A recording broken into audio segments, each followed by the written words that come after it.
I don't know about you guys, but tonight's game, as compared to the Canadians that we saw during the holidays and just a bit after that, was the tale of two Canadians teams.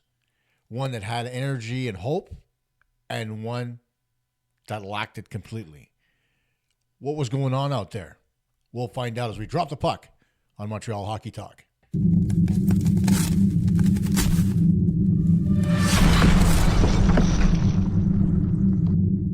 Hey everyone, Kosta here from Montreal Hockey Talk. Welcome to another edition of the show.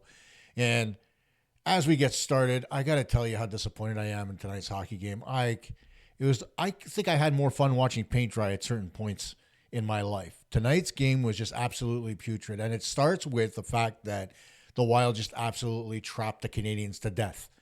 I mean, I don't know if you noticed, but the Canadiens were on the perimeter the entire night. They didn't skate through the middle of the ice at all. And if anybody has followed this show, you've heard me say it time and time again. When the Canadiens take control of the middle of the ice and work in the middle of the ice, they have success. There was none of it. Every shot, the majority of them that they took, was from the perimeter. The ones that they did get through, Marc-Andre Fleury was there to stop, and we'll talk about him a little bit later on as the show progresses. But overall, there were a lot of shots that missed the net, especially off the stick of Mike Matheson. There are a lot of shots that were blocked by the Minnesota Wild because they did such a good job of clustering in that area in front of the net and blocking everything. And then there was the shots that did get through that Marc-Andre Fleury finally stopped, and the Canadiens couldn't get any real offense going against them. And, you know, you could say what you will about the whole penalties not being called. Well, part of the reason why penalties aren't being called against the opposition is because the Canadiens aren't pushing them hard enough. I think the only guy I saw skating out there at full bore was Kirby Dach. And that's something to be said because earlier on in the season, if you remember, Dach was the one that we all shit on because he wasn't skating enough. Now he seems to be the only one moving his feet. And Patrik Laine seemed like something was on his mind because he was not on his game. One of the things that I did notice on the one power play that the Canadiens did get in the hockey game was that they stuck Gaudreau all over him during the power play, and he stayed in the same spot and didn't move. Now, I don't know about you, but when I'm on the ice and I'm covered by somebody, I try to find an area where he's going to get away from me, where he's not expecting me to be. And one of the things that I've always said about the Canadiens power play is that you can interchange Cole Caulfield and Patrik Laine and still have relatively the same structure because of the fact that both guys are very good at releasing one-timers. So what do? You have Laine going to the bumper. You have Cole Caulfield disengage and go off to Laine's spot on the wing for the one-timer. That's fine. You can do that. It doesn't change very much as far as your power play structure. Not only that, but you end up with a bigger body in the bumper, right? Because normally the bumper is either Kirby Dach or somebody with a little bit more size on them than Cole Caulfield, maybe a Uri Slafkovsky. So if you interchange those two, you get a little bit of a different look. But Laine just stayed on the wing, and that's troublesome for me because he was getting frustrated at the Wild, just absolutely smothering him. And it wasn't just him. It was the entire team. You had 5 guys that were playing between the dots for the Wild, okay? They stayed there the entire night long. They rarely went out to the perimeter other than when they were able to go out and actually attack the puck carrier when they were able to pressure him and when they were within a stick length. Other than that, they stayed in the middle. They blocked shots. They cut off passing lanes. They used active sticks. Everything that you expect a team to do that's defensively sound.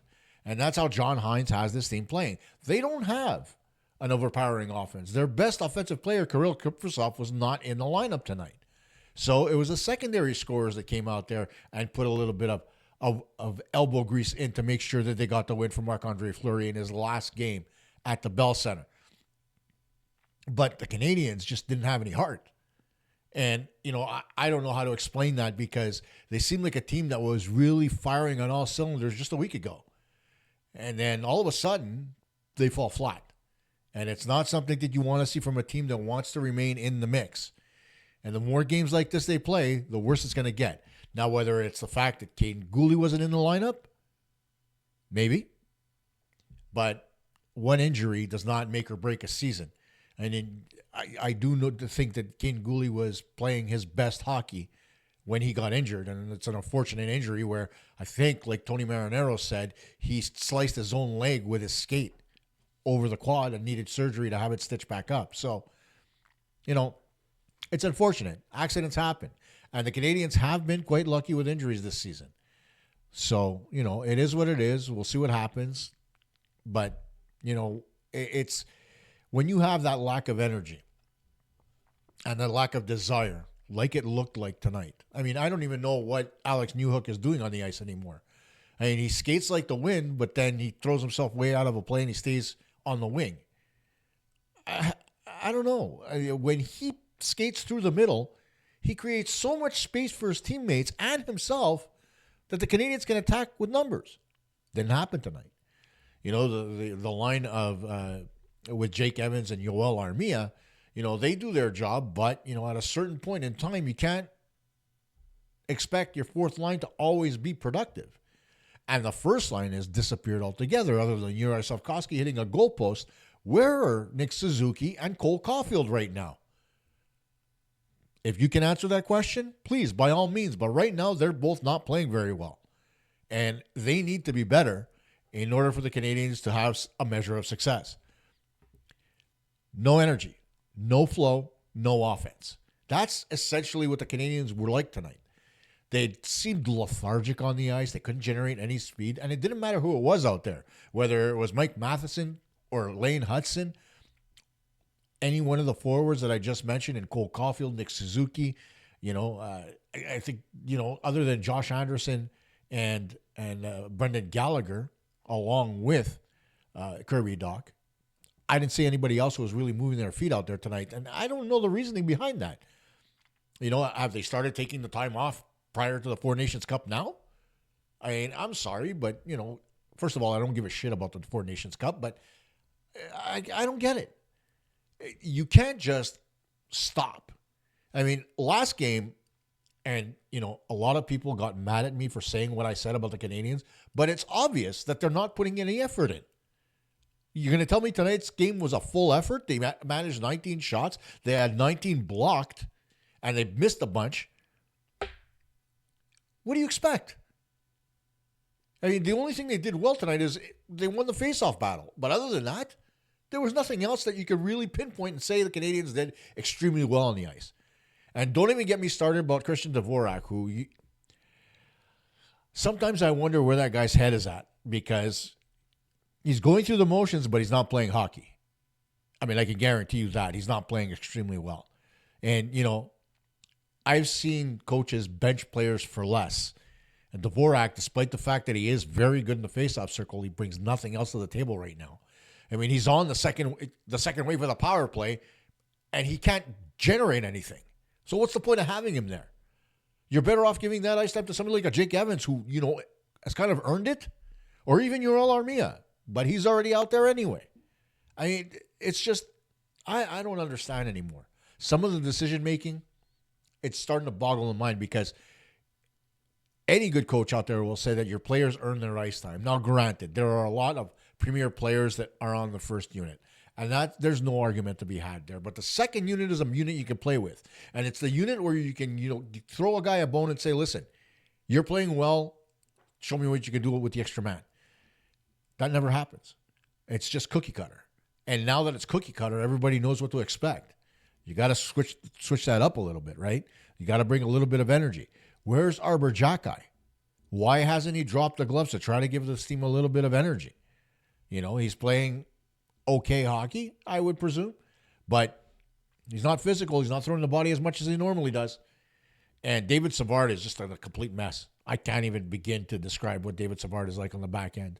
I mean, it's I don't know, man. It's just the puck's not moving. The guys aren't moving. And so you're not getting any energy. There's no flow to the play. There's no fluidity on offense. And again, no offense.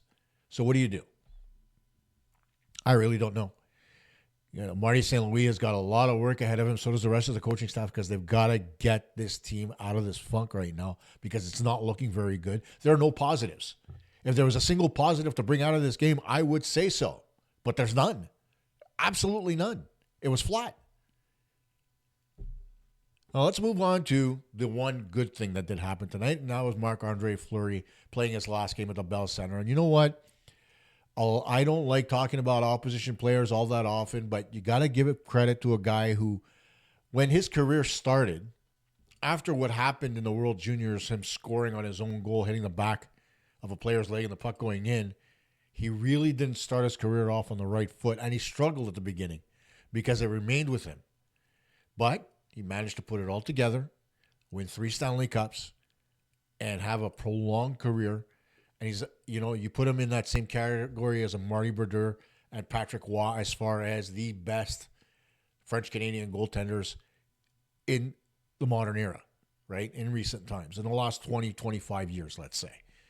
Hey, there's no denial there, right? Marc-Andre Fleury, well liked by everybody in the National Hockey League.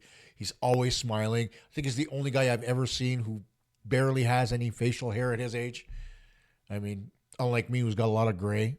He just, he still looks like a 19-year-old kid.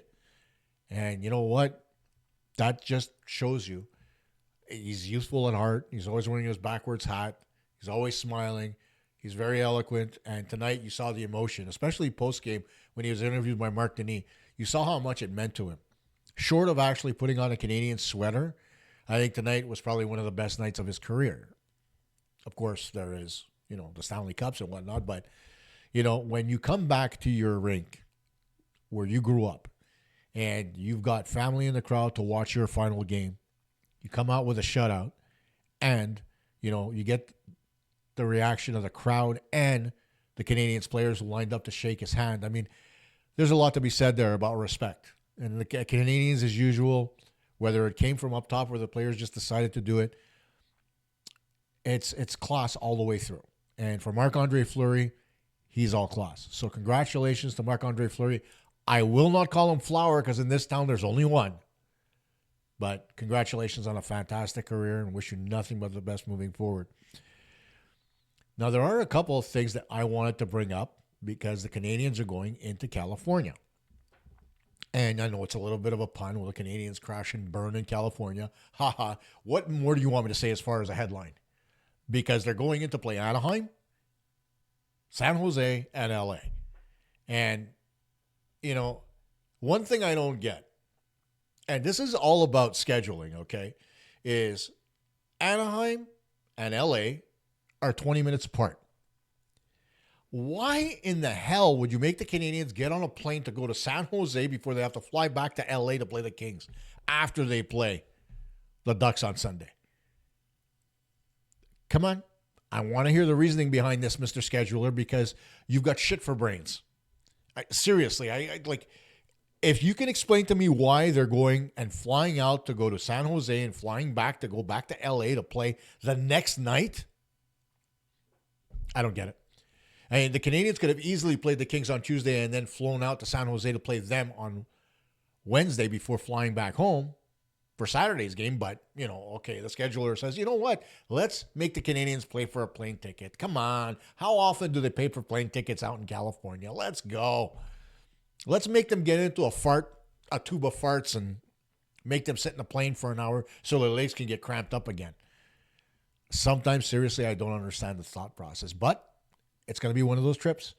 It's going to be like the holiday trip that we talked about. Everybody was afraid of what was going to happen over the holidays, right?